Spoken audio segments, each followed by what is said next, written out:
രാഹുൽ ഗാന്ധി നയിച്ച ഭാരത് ജോഡോ യാത്ര, പിന്നെ ഭാരത് ന്യായ് യാത്ര, ഈ 2 യാത്രകളിലും പങ്കെടുത്തിട്ടുള്ള ഏക വനിതയാണ്.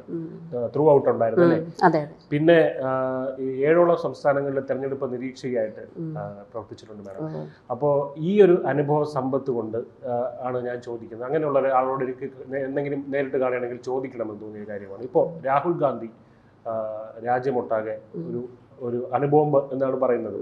അപ്പം അത്തരത്തിലൊരു കാര്യം പുറത്തു വിട്ടിട്ടുണ്ട്. അതായത് ഇലക്ഷൻ കമ്മീഷൻ കൂട്ടുനിൽക്കുന്നു എന്നാണ് പറയുന്നത്, വോട്ടുകൊള്ള നടത്താനായിട്ട് BJPക്ക്. അപ്പോൾ ഇത്തരത്തിൽ രാഹുൽ ഗാന്ധി അതിന് തെളിവുകൾ സമർത്ഥിക്കുന്നുണ്ടെന്ന് പറഞ്ഞു. ഈ പറയുന്ന തെളിവുകളെല്ലാം തന്നെ നമ്മൾ ഏതൊരു മണ്ഡലത്തിലും നോക്കിയാൽ കണ്ടെത്താൻ പറ്റുന്ന കാര്യങ്ങൾ തന്നെയാണ്. അപ്പം ഞാൻ ചോദിക്കുന്നത്, ഇത് സിസ്റ്റത്തിൻ്റെ പിഴവുകളായിട്ട് കൂട്ടാവുന്നു. കാരണം ഇപ്പോൾ തന്നെ റായ്ബറേലിയിലും ഈ വയനാടും ഒക്കെ ഇങ്ങനെ സംഭവിച്ചതായിട്ട്, ഇതുപോലെ തന്നെ ക്രമക്കേടുകൾ സംഭവിച്ചതായിട്ട് BJPക്കാർ കൊണ്ടുവരുന്നു. അതിൽ ഒരു രസമെന്തെന്ന് പറഞ്ഞാൽ BJP ഇപ്പോൾ കോൺഗ്രസിന്റെ വാദം ശരിവെച്ച് കൊടുക്കുകയാണ്. ഇലക്ഷൻ കമ്മീഷൻ കംപ്ലീറ്റ് പോയി എന്നുള്ള രീതിയിൽ അവർ പറയും. അപ്പം എൻ്റെ ചോദ്യം എന്ന് പറഞ്ഞാൽ, ഇത് ശരിക്കും ഇലക്ഷൻ കമ്മീഷന്റെ കുഴപ്പമാണോ അതോ ഈ പറയുന്ന സിസ്റ്റത്തിന്റെ കുഴപ്പമാണോ? നോക്കൂ, നമ്മൾ കണ്ടതാണ് ആദ്യം ചോദിച്ചത് ഭാരത് ജോഡോ യാത്ര. ആ യാത്രയിലുള്ള ജനബാഹുല്യം, ജനസമുദ്രമായിരുന്നു രാഹുൽ ഗാന്ധി വന്നപ്പോൾ ചുറ്റും ഓടിക്കൂടിയത്. അത് ചില സംസ്ഥാനങ്ങളിൽ അത് കൃത്യമായിട്ട് ഇലക്ഷനുകളിൽ നമ്മളത് കണ്ടു. കർണാടകയിലും തെലങ്കാനയും ഉൾപ്പെടെ ഒരു വളരെ നല്ലൊരു ബൂം ഉണ്ടായിരുന്നു. എന്നാൽ ഞങ്ങൾ നടന്ന വഴികളിൽ നമ്മൾ കണ്ട അത്രയും ജനങ്ങളുടെ വോട്ട് എവിടെ പോയി എന്ന് ചോദിക്കുന്ന തരത്തിലേക്കായിരുന്നു പല സംസ്ഥാനങ്ങളിലെയും തെരഞ്ഞെടുപ്പ് വന്നത്. അപ്പോൾ തന്നെ എല്ലാവർക്കും സംശയം ഉണ്ടായിരുന്നു, ഇത് എന്തെങ്കിലും ഒരു തട്ടിപ്പിന്റെ ഭാഗമായിരിക്കും എന്ന്. അത് വോട്ടേഴ്സ് ലിസ്റ്റിലുള്ള തട്ടിപ്പാണോ, വോട്ടിംഗ് മെഷീനിലുള്ള തട്ടിപ്പാണോ, എന്താണ് എന്നുള്ളത് ഇവിടുത്തെ സാധാരണക്കാരായിട്ടുള്ള ജനങ്ങൾ പരസ്പരം പലപ്പോഴും പറയുകയും നേതാക്കളുടെ ഇടയിലും പ്രവർത്തകരുടെ ഇടയിലൊക്കെ വളരെ വലിയൊരു കൺഫ്യൂഷൻ നിലനിന്ന സമയത്താണ് രാഹുൽ ഗാന്ധി ഈ വളരെ വലിയ വോട്ട് ചോരി എന്ന് പറയുന്ന വെളിപ്പെടുത്തൽ നടത്തിയത്. നമ്മൾ കണ്ടതാണ്. അന്ന് ഇന്ത്യയിൽ എല്ലായിടത്തും അത് വളരെ പെട്ടെന്ന് തന്നെ ആ ഒരു ഏറ്റെടുക്കുകയും മീഡിയകൾ അവർ തന്നെ ഏറ്റെടുത്ത് അവർ തന്നെ ഇത് അന്വേഷണാത്മകമായി തന്നെ നോക്കുകയും ഈ നിരവധി കള്ളത്തരങ്ങൾ ഉണ്ടെന്ന് കണ്ടെത്തുകയും ചെയ്തു.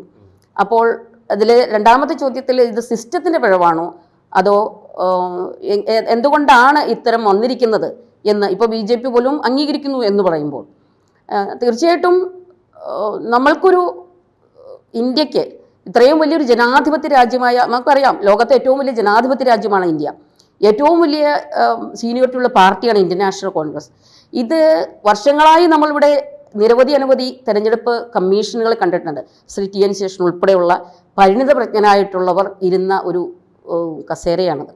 അവിടെ BJPക്ക് അനുകൂലമായിട്ടുള്ള ആളുകളെ ഇരുത്തുകയും അമിത്ഷായുടെ ഓഫീസിൽ വരെ ജോലി ചെയ്തിരുന്ന ആളെ ഇലക്ഷൻ കമ്മീഷണറായിട്ട് നിയമിക്കുക എന്ന് പറയുമ്പോൾ തീർച്ചയായിട്ടും നമുക്ക് മനസ്സിലാക്കാനൊക്കും, ആദ്യമായിട്ടാണ് ഇന്ത്യയുടെ ചരിത്രത്തിൽ നമ്മൾ അഭിമാനത്തോടുകൂടി 5 പില്ലേഴ്സ് ഓഫ് ഡെമോക്രസി എന്ന് പറയും, ജനങ്ങൾക്ക് വേണ്ടി ജനങ്ങൾ തന്നെ ഭരിക്കുന്ന ഒരു നല്ല ജനാധിപത്യ രാജ്യം എന്ന് നമ്മൾ അവകാശപ്പെടുമ്പോൾ അതിൽ ഏറ്റവും മനോഹരതയുള്ള പില്ലേഴ്സായിട്ട് നമ്മൾ ജുഡീഷ്യറിയെ പറഞ്ഞു. ഇന്ന് ജുഡീഷ്യറി നമ്മളൊപ്പം ഇല്ല.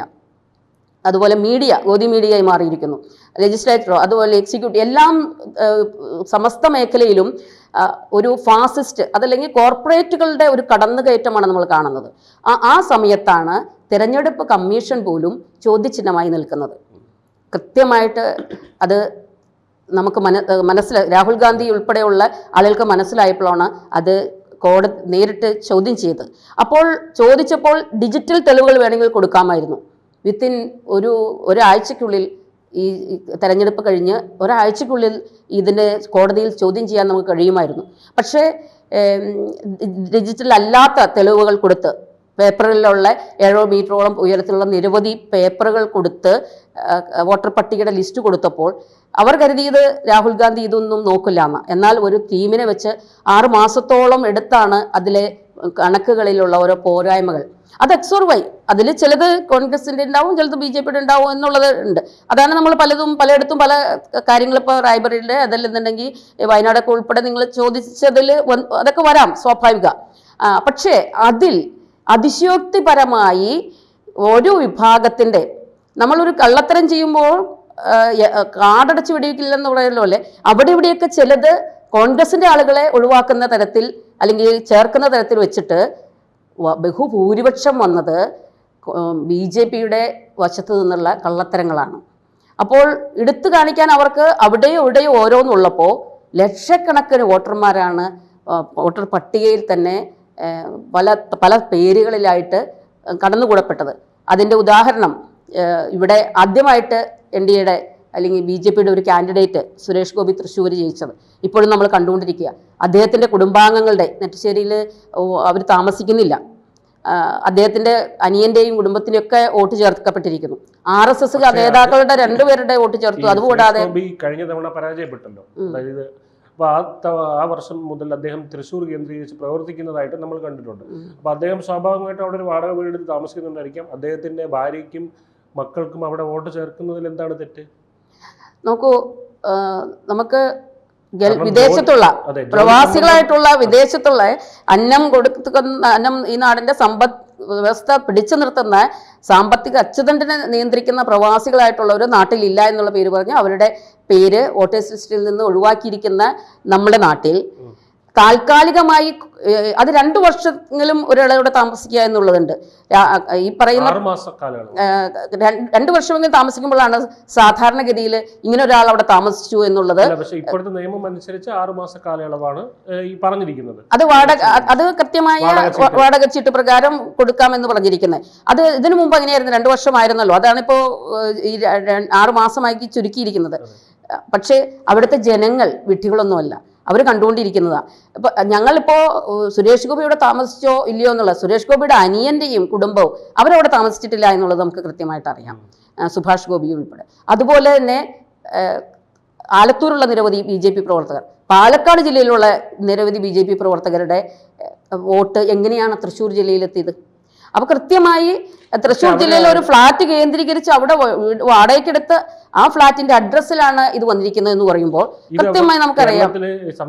സംസ്ഥാന ഇലക്ഷൻ കമ്മീഷൻ ഉണ്ടല്ലോ, സംസ്ഥാന ഇലക്ഷൻ കമ്മീഷന്റെ അറിവില്ലാതെ ഇത് നടക്കുമോ? അതായത് ഞാൻ ചോദിക്കുന്നത്, ഇപ്പോൾ CPM ഭരിക്കുന്ന സർക്കാരാണ് ഇവിടെ ഉള്ളത്. ഈ പറയുന്ന ഇലക്ഷൻ ഇതിലെല്ലാം നമ്മുടെ സംസ്ഥാന സർക്കാർ ഉദ്യോഗസ്ഥരായിരിക്കുമല്ലോ ഈ പറയുന്ന ബൂത്ത് ലെവൽ ഓഫീസേഴ്സായിട്ടൊക്കെ വർക്ക് ചെയ്യുന്നത്. അപ്പോൾ ഞാൻ ചോദിക്കുന്നത്, അവരെല്ലാം തന്നെ സംസ്ഥാന സർക്കാർ ഉദ്യോഗസ്ഥരായിരിക്കും. അപ്പോൾ എങ്ങനെയാണ് BJPക്ക് കോൺഗ്രസ് CPM മാറി മാറി ഭരിക്കുന്ന ഒരു സംസ്ഥാനത്തിൽ ഇത്രയും കള്ളത്തരം കാണിക്കാൻ പറ്റുന്നത്? അത് കഴിഞ്ഞ ദിവസം സുരേന്ദ്രൻ ചോദിച്ച ചോദ്യമാണ്. അതായത് നമ്മൾ 60,000 മുതൽ 70,000 വോട്ട് ഇവിടെ ഉണ്ടാക്കിയെങ്കിൽ നിങ്ങൾ രണ്ടും എന്ത് ചെയ്തുകൊണ്ടിരിക്കുകയായിരുന്നു എന്നുള്ള ചോദ്യം, അത് പ്രസക്തമായിട്ട് ചോദ്യമല്ലേ? ഒരിക്കലുമല്ല. കാരണം ഇപ്പോൾ മാത്രമാണ്, ഇപ്പോൾ ഏറ്റവും പുതിയതായിട്ടുള്ള ട്രെൻഡ് 10 ലക്ഷത്തോളം പേരാണ് വോട്ടർ പട്ടികയിൽ നിന്ന് പുറത്തു പോയിരിക്കുന്നത്. അത് ഇതിനു മുമ്പ് ഇവിടെ UDF സർക്കാർ ഉണ്ടായിരുന്ന സമയത്ത് അങ്ങനെ ഒന്നും ഉണ്ടായിട്ടില്ല. UDF സർക്കാർ ഉണ്ടായിരുന്ന സമയത്ത് കൃത്യമായി കരട് വോട്ടർ പട്ടിക പുറത്തു വിട്ട് കഴിഞ്ഞു കഴിഞ്ഞാൽ അതിനുശേഷം വീണ്ടും ഒരാഴ്ച അതിന് സ്ക്രൂട്ടിനി ചെയ്യാനുള്ള അവസരം കൊടുക്കുകയും ഓരോരുത്തർക്കും പരാതികളും അതുപോലെ തന്നെ ആക്ഷേപങ്ങളുണ്ടെങ്കിൽ അത് കണ്ടെത്തുന്നതിനും പരിഹരിക്കുന്നതിനുമുള്ള കൃത്യമായ സിസ്റ്റം ഇവിടെ ഉണ്ടായിരുന്നു. എന്നാൽ കഴിഞ്ഞ LDF ഭരിക്കുന്ന സമയത്ത് അനവധി തവണ ഇതുപോലെ തന്നെ സിസ്റ്റമൊക്കെ ഇതുപോലെയൊക്കെ തന്നെ വന്നു. പക്ഷേ നമ്മൾ പലപ്പോഴും ഹിയറിങ്ങിന് വിളിച്ചു കഴിഞ്ഞാൽ പോലും സിസ്റ്റം ഡൗൺ ആവുകയോ കൃത്യമായിട്ട് എല്ലാവരുടെയും ഹിയറിങ് നടത്തപ്പെടുകയോ ആക്ഷേപങ്ങൾക്ക് പരിഹാരം ഉണ്ടാകുകയോ കഴിഞ്ഞില്ല. ഇതെല്ലാം നമ്മൾ മനസ്സിലാക്കുന്നത്. പിന്നെ ഇതിൻ്റെ പിന്നാലെ കാര്യം കേരളം പ്രബുദ്ധരായ മനുഷ്യരാണെങ്കിൽ പോലും വോട്ടിംഗ് അവകാശം അത് ഇന്ത്യൻ പൗരന്റെ മൗലിക അവകാശമാണെന്ന് തിരിച്ചറിയുന്ന ഒരു വലിയൊരു സമൂഹമാണ്.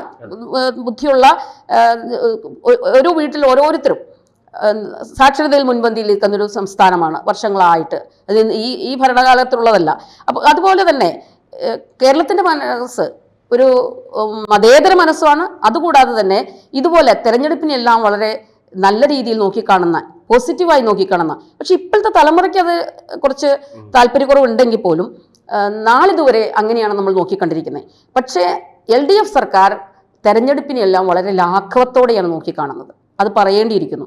അതിന് തെളിവാണ് ഇപ്പോൾ തൃശ്ശൂർ ഇതുപോലെ സംഭവിച്ചത്. അതുമാത്രമല്ല, തൃശ്ശൂർ ഇത് സംഭവിച്ച അതിശയോക്തിയൊന്നും പറയാനില്ല.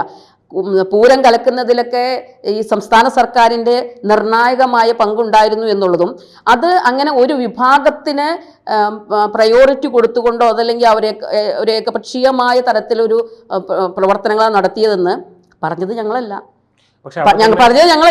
CPI-യുടെ അവിടുത്തെ LDF-ന്റെ കാൻഡിഡേറ്റ് തന്നെ സംസ്ഥാന സർക്കാരിനെ ചോദ്യം ചെയ്യുകയാണ് ഉണ്ടായത്. പക്ഷെ ഒരു മറു വിമർശനം കൂടി ഉണ്ട്. അതായത് ഈ സുരേഷ് ഗോപി മത്സരിച്ച് വിജയിച്ചല്ലോ, വിജയിച്ചതിന് ശേഷം അവിടുത്തെ DCC പ്രസിഡന്റ് രാജിവെക്കേണ്ട, തൃശ്ശൂരിന്റെ DCC പ്രസിഡന്റ് രാജിവെക്കേണ്ട ഒരു സാഹചര്യമുണ്ട്. അതിന് അദ്ദേഹം കാരണമായി പറഞ്ഞത് ഇദ്ദേഹത്തിന്റെ പ്രവർത്തനം ശരിയായില്ല. അതായത് കോൺഗ്രസിന്റെ ഒരു പ്രവർത്തനം അവിടെ ഏകോപിപ്പിക്കുന്ന രീതിയിൽ ഉണ്ടായില്ല, മുരളീധരന് അത്തരത്തിൽ കിട്ടേണ്ട വോട്ടുകൾ ലഭ്യമായില്ല. അന്ന് അങ്ങനെയാണ് പറഞ്ഞിരുന്നത്. അപ്പോൾ അത്തരത്തിൽ DCC പ്രസിഡന്റ് രാജിവെക്കേണ്ട ഒരു സാഹചര്യം അന്നുണ്ടായിരുന്നു. അപ്പോൾ കോൺഗ്രസിൻ്റെ ഒരു വീഴ്ചയും കൂടെ ആ ഭാഗത്ത് ഉണ്ടായിട്ടുണ്ട് എന്നുള്ളത് ഒരു സത്യമല്ലേ? കാരണം അങ്ങനെ ഇപ്പോൾ കാരണം അന്ന് എന്തുകൊണ്ടാണ് വോട്ട് ചോരി അല്ലെങ്കിൽ ഈ പറയുന്നത്, ഇപ്പോഴാണല്ലോ ഇത് പറയുന്നത്, അന്ന് എന്തുകൊണ്ടാണ് പറയാത്തത്? നോക്കൂ, അന്നേ തന്നെ കെ മുരളീധരൻ UDF-ന്റെ കാൻഡിഡേറ്റ്, അതുപോലെ തന്നെ LDF-ന്റെ കാൻഡിഡേറ്റും കൃത്യമായി പറഞ്ഞിരുന്നു ഇതിൽ തെരഞ്ഞെടുപ്പ് അട്ടിമറി നടന്നിട്ടുണ്ടെന്ന്. കേരളത്തിൻ്റെ സീനിയർ നേതാക്കൾ, അന്നത്തെ KPCC പ്രസിഡന്റ് ഉൾപ്പെടെ എല്ലാവരും അത് മീഡിയയ്ക്ക് മുമ്പിൽ പോലും പറഞ്ഞത് തെളിവുകൾ ഉണ്ട്. അത് ഇരിക്കെ എന്തുകൊണ്ട് അതിന് പിന്നാലെ പോയില്ല എന്നുള്ളത് പറയുമ്പോൾ, അന്ന് ധാർമ്മികമായ ഉത്തരവാദിത്തം ഏറ്റെടുത്ത് ആരും പറഞ്ഞിട്ടായിരുന്നില്ല ജോസ് DCC പ്രസിഡന്റ് റിസൈൻ ചെയ്തത്. അദ്ദേഹം ആ തെരഞ്ഞെടുപ്പിന്റെ തോൽവിയുടെ ധാർമ്മികമായ ഉത്തരവാദിത്തം ഏറ്റെടുത്ത് സ്വയം ചെയ്തതാണത്. പക്ഷേ അത് അദ്ദേഹത്തിന് ചെയ്യേണ്ടില്ലെങ്കിൽ പോലും ഞങ്ങൾ കൃത്യമായി എന്തുകൊണ്ട് ആരും ആവശ്യപ്പെട്ടിട്ടായിരുന്നില്ല. എന്തുകൊണ്ട് ഇങ്ങനെ ഒരു പരാജയം ഉണ്ടായി എന്നുള്ള ഒരു തീർച്ചയായിട്ടും പാർട്ടിയുടെ അകത്ത് സീനിയർ നേതാക്കൾ അതിനെക്കുറിച്ച് ചിന്തിക്കുകയും സംസാരിക്കുകയും അതിനുവേണ്ടി അന്വേഷണ കമ്മീഷൻ വയ്ക്കുകയും ചെയ്തിരുന്നു. ഒരു ചെറിയൊരു ഉദാഹരണം ഞാൻ പറയാൻ ആഗ്രഹിക്കുകയാണ്. എല്ലാ സ്ഥലങ്ങളും തൃശ്ശൂരത്ത് ഞാൻ എടുക്കുന്നില്ല, കാരണം ഇല്ലെങ്കിൽ അന്തിക്കാട് എന്ന് പറയുന്ന സ്ഥലം എടുക്കുക.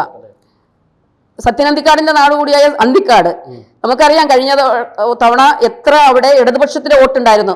ആ വോട്ട് എവിടെ പോയി? ഒരു ചാനലിന്റെ മുമ്പിലാണ് ഞാൻ സംസാരിക്കുന്നത്. അന്തിക്കാട് എന്ന് പറയുന്ന ആ ഒരു പർട്ടിക്കുലർ സ്ഥലം മാത്രം, ആ മണ്ഡലം മാത്രം ഞാൻ എടുത്തിട്ട് ചോദിക്കുകയാണ്, അവിടുത്തെ CPM-ന്റെ CPI-യുടെ വോട്ട് എവിടെ പോയി? അവിടെ ഇത്തവണ ഈ സുരേഷ് ഗോപി ജയിച്ച സമയത്ത് കഴിഞ്ഞ തവണ പ്രതാപൻ ജയിച്ച സമയത്തുള്ളതും ഇപ്പോഴുണ്ടായ വോട്ടും ഞാൻ കേവലം ഒരു മണ്ഡലം മാത്രം എടുത്തിട്ട് പറയുകയാണ്, അതെവിടെ പോയി? അപ്പോൾ കൃത്യമായ അജണ്ടയുണ്ട്. ഇടതുപക്ഷത്തിന്റെ വോട്ടും ഇടതുപക്ഷത്തിന്റെ സഹായവും ഇടതുപക്ഷത്തിന്റെ സഹകരണവും അവരുടെ ഇടയിലുള്ള അന്തർധാര കൊണ്ട് മാത്രമാണ് തൃശ്ശൂർ ഇങ്ങനെ ഒരു ഇലക്ഷൻ ഒരു വിജയം ഉണ്ടായത്. ശരിക്കും പറഞ്ഞു കഴിഞ്ഞാൽ RSSന്റെ ഒരു കുടുംബാംഗവും ആശയപരമായി BJP-യുടെ മച്ചുലന്മാരായിട്ട് പ്രവർത്തിക്കുന്ന തരത്തിലാണ് ഇവിടെ LDF സർക്കാർ കലക്കൽ വിവാദവും മറ്റും അങ്ങനെ ഉണ്ടായതാണെന്നാണ് അനുമാനിക്കപ്പെടുന്നത്. അതായത് സുരേഷ് ഗോപിക്ക് ഒരു വിജയം കിട്ടാൻ വേണ്ടി മനഃപൂർവ്വം സൃഷ്ടിച്ചതാണ് എന്ന് പറയപ്പെടുന്നത്. സംശയം എന്താ?